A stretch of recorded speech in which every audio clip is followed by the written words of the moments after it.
আমি বিগত দিন যে সমাস আলোচনা শুরু করেছিলাম, তো সেখানে আমার আলোচনার বাকি ছিল তৎপুরুষ, কর্মধারায় এবং বহুব্রীহি।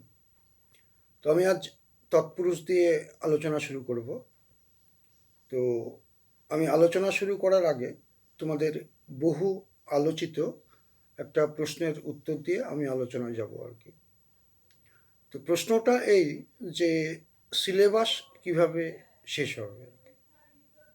তো দেখো, এটা সবটাই নির্ভর করবে করোনার প্রভাব থেকে আমরা কত তাড়াতাড়ি বেরিয়ে আসতে পারছি তার উপরে আর কি। আর আমাদের রাজ্যের শিক্ষা দপ্তরের দায়িত্বে যারা আছেন তারা বিষয়টা নিয়ে অবশ্যই ভাববেন। আর তাদের সিদ্ধান্তই যেহেতু চূড়ান্ত, কাজেই ভাবনাটা তাদের উপরে ছেড়ে দিয়ে আমরা বরং তৎপুরুষ নিয়ে ভাবি আর কি। তো তৎপুরুষ শব্দের অর্থ কী না, তৎপুরুষ শব্দের অর্থ হচ্ছে পরম পুরুষ। তো তৎপুরুষ সমাস কাকে বলে আর কি না, যে সমাসে পূর্বপদে কারক ও অকারকের বিভক্তি বা অনুসর্গ লোপ পায় এবং পরপদের অর্থপ্রাধান্য ঘটে, সেটাই হচ্ছে তৎপুরুষ সমাস। তো তৎপুরুষ সমাসের কিন্তু অনেকগুলো শ্রেণীবিভাগ আছে আর কি। তো আবার তৎপুরুষ সমাসের সঙ্গে কিন্তু কারকেরও সম্পর্ক আছে আর কি।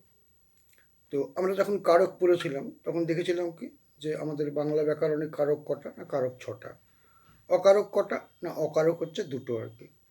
কারক ছটা কী কী না, কর্তা, কর্ম, করণ, অপাদান, নিমিত্ত, অধিকরণ আর কি। আর অকারক দুটো কী কী না, একটা হচ্ছে সম্বন্ধ পদ আর একটা হচ্ছে সম্বোধন পদ। তো আমি যে ছটা কারক বললাম তার মধ্যে কিন্তু একটা কারকের তৎপুরুষ সমাস হবে না। আবার একইভাবে এই অকারকের দুটোর মধ্যে কিন্তু একটার তৎপুরুষ সমাস হবে না। তো কারকের বাদ যাবে কোনটা না, কারকের বাদ যাবে কর্তা আর কি। আর অকারকের বাদ যাবে কোনটা না, সম্বোধন আর কি। তাহলে তৎপুরুষ সমাস হবে কোনগুলো না, কর্ম তৎপুরুষ হবে, করণ তৎপুরুষ হবে, অপাদান তৎপুরুষ হবে, নিমিত্ত তৎপুরুষ হবে, অধিকরণ তৎপুরুষ হবে এবং সম্বন্ধ তৎপুরুষ হবে আর কি।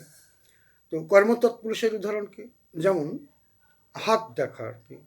এটাকে ব্যাসবাক্য করলে কি হবে না, হাতকে দেখা আর কি। তো এখানে কি ঘটলো না, এখানে কে বিভক্তি লোপ পেল, পূর্বপদের কে বিভক্তি লোপ পেল এবং পরপদের অর্থপ্রাধান্য ঘটলো। তাহলে কর্মতৎপুরুষ সমাসের যদি আমি সংজ্ঞা বলি তাহলে কি বলবো আর কি না, আমি এটাই বলবো না, যে তৎপুরুষ সমাসে পূর্বপদে কর্মকারকের বিভক্তি লোপ পায় এবং পরপদের অর্থপ্রাধান্য ঘটে, সেটাই হচ্ছে কর্মতৎপুরুষ সমাস। তো এই ল্যাঙ্গুয়েজটাই কিন্তু প্রত্যেকটার ক্ষেত্রে ব্যবহার করতে হবে আর কি।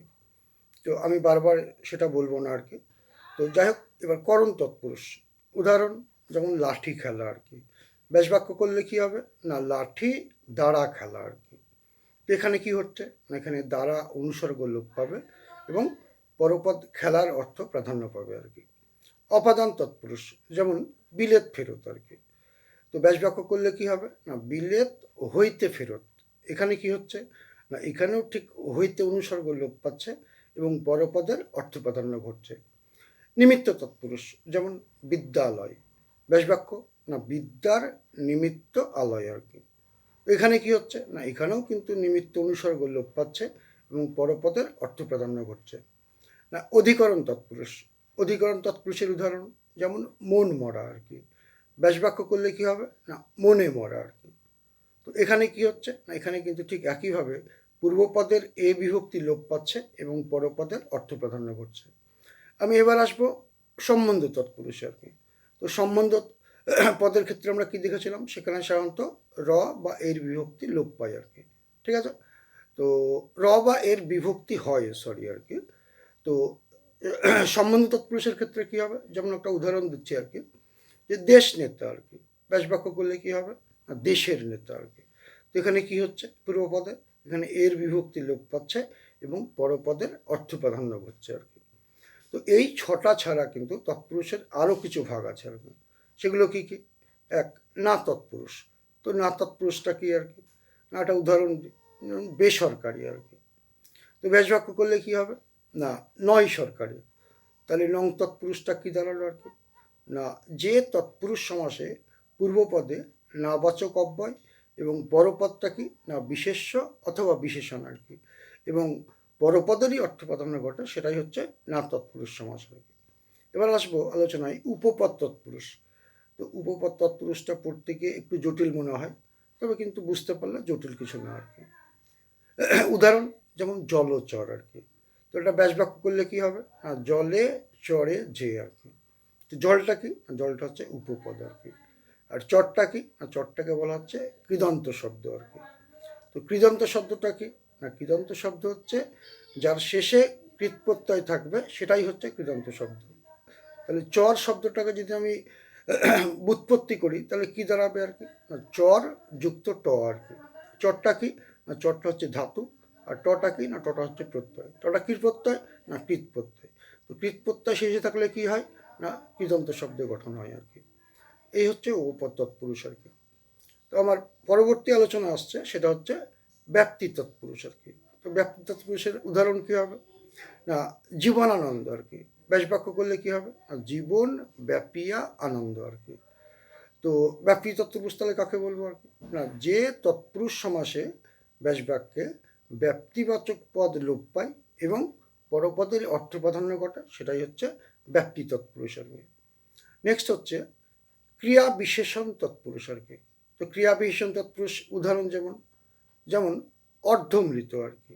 ব্যাস বাক্য করলে কি হবে, না অর্ধ রূপে মৃত আর কি।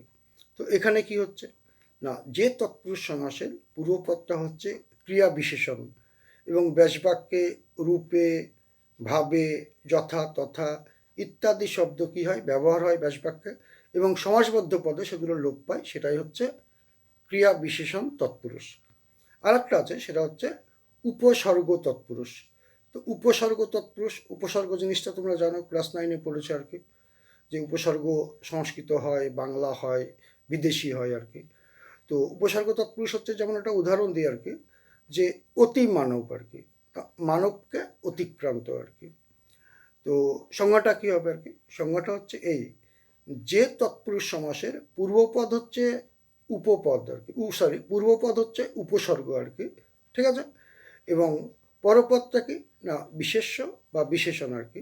এবং এখানে উপসর্গগুলো কি হয়, না বিভিন্ন ভাব প্রকাশ করে আর কি, সেটাই বলছে উপসর্গ তৎপুরুষ। আমার তৎপুরুষের সংক্ষিপ্ত আলোচনা শেষ হলো। আমি এবার আলোচনায় যাব, সেটা হচ্ছে কর্মধারায় এবং বহুব্রী। তো আমি তোমাদেরকে একটু অপেক্ষা করতে বলছি, আমি কিছুক্ষণ পরে আবার শুরু করছি আর কি।